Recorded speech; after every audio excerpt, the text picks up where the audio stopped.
What is good, YouTube? Quinn Wade. Good morning, y'all. Coming to y'all with that instant analysis. Basically, the free agent signings continue as Christopher Emmanuel Paul has just signed a contract with the Los Angeles Clippers. We heard about it. We knew it was close to happening. I just talked about it yesterday. He's officially signed as a Los Angeles Clippers as of today for one more season, and this is his final seasons. And what this is very good to see because one of his best seasons was with the Clippers. He really showed that he can be a 1A. He really showed that he can dominate the game. He really showed that he can play with others and make others around him better, which he has pretty much done since high school and college. But he was able to do a lot with the Clippers, and it is good to see him come back and play with a team that actually has a chance to win a championship. I'm not going to say they're top five, top six. It's just tough to really gauge that in the Western Conference. But if Kawhi Leonard is healthy and Chris Paul can stay healthy and James Harden can get more pressure taken off of him, they got a shot. Now, I know that's a lot of what ifs, a bunch of what ifs, coulda, shouldas, but they are in that conversation. They went 7 games with Denver, and Denver went 7 games with the Oklahoma City Thunder. So they showing you that they're not that far from being a legitimate team in the Western Conference, especially because they added Bradley Beal too a couple of days ago. So they have the scoring, they have the handling, they have the ability to have guys that you can trust to take over games and trust to be able to make shots. So I think that this was a good team for him to go to because you look at the other teams, the money ain't the problem. Chris Paul done made over $200 million in his career, I believe, easily. And now it's just about can I get that last chance at the championship?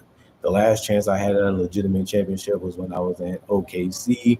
I mean, not OKC, Phoenix Suns, when I went with Devin Booker. And then the next year, they won over 60 games. So that was the best opportunity. That was the best chance. He did have the Suns in a reunion talks with him. He didn't want to go to the Suns because how they're currently constructed, which makes sense because when you look at the Clipper, he has guys that can relate to him.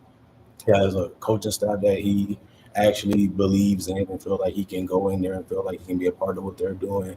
And this team is going to give him a lot of playing time to be a good decision maker and a good fourth quarter player for him, like he's been his entire career. He just doesn't have to do all the work that he normally had to do in other places that he went to because now he can just age gracefully with the Clippers. You know, they have the ball handlers and Harden and Bill. Obviously, Kawhi Leonard can ball handle a little bit too and score, and he can take over order also. Plus, they have a lot of guys that just say, come in, just go run the offense, make things smooth, find us, help us out a little bit, compete defensively, and just play a game. You plug in right in this team perfectly. And we just need you to be the best Christopher Emmanuel Paul that you can be. And he doesn't have to do that much. And even when you look at the numbers from what he did with the San Antonio Spurs last year. He played 82 games, but he did shoot 42% from the field, but he shot 37% from three. That's going to be real good to see. He was 92% from the free throw line, even though he didn't attempt that much. He's always been a good to great free throw shooter his entire career. He did average 7 assists. That can really help the Clippers. That's been one of the biggest problems with the Clippers. They don't really have a guy that they can put the ball in the hands of that can find them throughout the entire game while still looking for it and getting their own shot.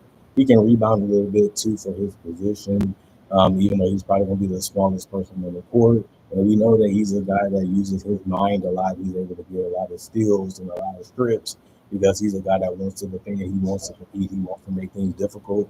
And if you can get that for $2 to $3 to $4 to $5 million, why wouldn't you do that? It does make a lot of sense for the Clippers to feel like this is the point guard that's best for our team. An aging veteran that's still trying to see that I want to do whatever it takes to still be able to be in a winning position. I'm willing to put myself in that position. And now it's just about can we stay healthy enough? You know, we old and we know injuries come out of nowhere for old folks. Things don't work the same, things don't last as long. But when you look at the other teams he could have went to, none of them have a legitimate chance of going all the way. And I'm not saying that the Clippers are literally going to be champions. I just feel like they have the best roster that he could have picked from to come in and get minutes and play a part in. And that's why this movie makes sense for Chris Paul. That's why this movie makes sense for the Los Angeles Clippers. And I think it's going to be fun and very enjoyable to watch. And I think that this is the team that we thought they was going to be leaving the off season, and now it's reality now. So we just have to see how it works on the court. We just have to see how things play out. We just got to see if they can stay healthy. And if they do, they're a dangerous team in the Western Conference, and we should not ignore that. And I know they get a lot of old guys that still, on their last legs, but at least we know they can play. At least we know they can compete, and that's all that really matters at the end of the day at the NBA level. And they got guys that can do both of those things, and Chris Paul is one of them for sure. Other than that, I would have to say that Shea Milton is confirmed to be waived by the Lakers. The Lakers also chose to waive Jordan Goodwin. He appeared in 29 games for the Lakers last season. He did average 5 points and 4 rebounds and 1.4 assists in 18 minutes for the Los Angeles Lakers. So Shea Milton was a decent pickup last year. He didn't really get no rotation. He really didn't play that much, so it made sense for them to let him go. And then Jordan Goodwin did the same. He had some shots, he had some chances. He wasn't bad, he wasn't terrible, but they had to let him go to open that spot up to get somebody cheaper, and that gets done below the apron. Another thing that was around the league is that Dean Wade has drawn trade interest from multiple contenders. They see his size, they see his shooting ability, and they say, you know what? We probably might want that guy. I mean, he's a 6'9" combo forward. He's a good guy that can make shots from behind the arc. He's the guy that is mobile at that position. Cavaliers is 20 million over the second apron this season. The Cavs project to be in a similar position next season. That could make resigning Wade an unrestricted free agency an expensive proposition, which means they're probably better off without him than with him. Plus, they have a lot of talent anyway. Another rumor that I'm hearing is that Ben Simmons has interest from the Celtics, Knicks, Suns, and Kings. We know he has size. We know he's a big body. We know he's athletic. We know he can make passes.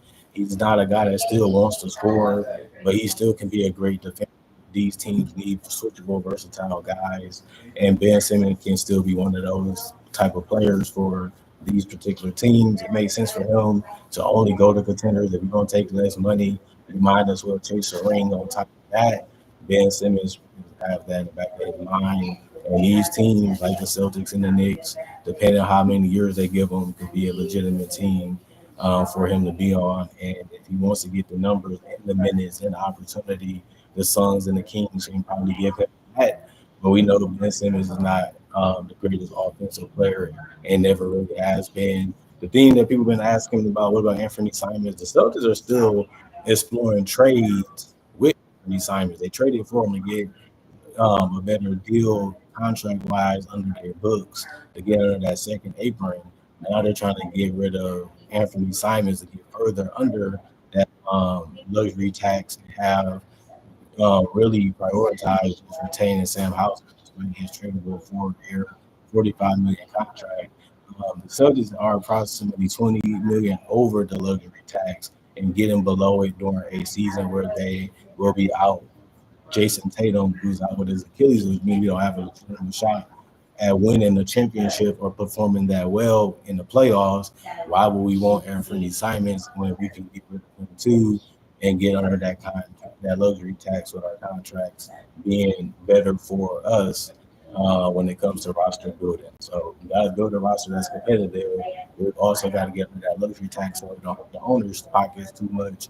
I don't really agree with it because I'm a fan. I want our team to be as good as it can be, like it was last year and the year before that. But if we're not going to have Tatum, and Brown is just going to have a decent team around him, not a great or a championship one. Kind of like it's going to be. If you don't have Jason Tatum, you don't have a legitimate chance of winning a championship anyway. So I guess they made a point of let's just give it all these guys that we paying all this money to do, so we can build a roster in the future that we feel can win and also be more versatile than the one we had 2 years ago. But that team was aging. That team couldn't stay healthy, and we had to get rid of those guys that were holding us down a little bit. And it always does make sense to do that. Unfortunately, I did like Bruce Davis, I did like Drew Holiday, I did like Marcus Smart, but ain't much that I can say to you. But it's just part of the game. The business side is ugly. The business side is frustrating, and it really stripped us of a lot of talent. And it's unfortunate for the Celtics fans to see a lot of the guys that we loved and like become Celtics and leave so fast and so quick from the Celtics roster. But this is how it's going to be for a lot of teams, and we're just an example of that. These last 2 years, including this year, so that's 3 years in a row. That either you all in for a championship or you're not. And this year we're not going to be that because of Tatum injury, but the other years we were. And I do give Brad Stevens and Danny Ainge credit for giving us a roster that we can compete with and can also try to win with. And without Tatum, it just doesn't make sense to pay all that money for a team that's not going to be able to win this season. And that's hurtful to your fans. You don't feel like we're good enough. We don't feel like we will be good enough. So we're just going to blow everything up and figure out other things later. And that's what the Celtics organization is doing, aka Brad Stevens. These are the choices, these are the decisions he's going to continue to make. And Anthony Simons might have to go. And he hasn't even played one game in a Celtics uniform. PJ Hall and the Grizzlies agreed to a two-way deal. We'll see what happens with that. Some history on that. He averaged 18 points, 11 rebounds, and 2.1 assists in 20 G League games last season. Hall was undrafted in 2024 out of Clemson. In 5 summer league games with the Hornets, he averaged 9 points, 5 rebounds, and an assist. But he was only able to play 13 minutes. So he showed me that he can be productive if you give him minutes. The guy can score easy and he can rebound at a high level. That's something that you should be appreciative of. And that's why they rewarded him with a two-way contract, which makes a lot of sense for the Grizzlies. That's a high valuable role player possibly in the future for them that they get in for cheap. You can say a little bit of the same thing about Curtis Jones. The Nuggets agreed to a two-way deal with him. He averaged 14 points, 4 rebounds, and 3 assists in 20 minutes in 5 summer league games with the Nuggets. Jones also went undrafted out of Iowa State. That sucks, but at least he has a chance to make a roster.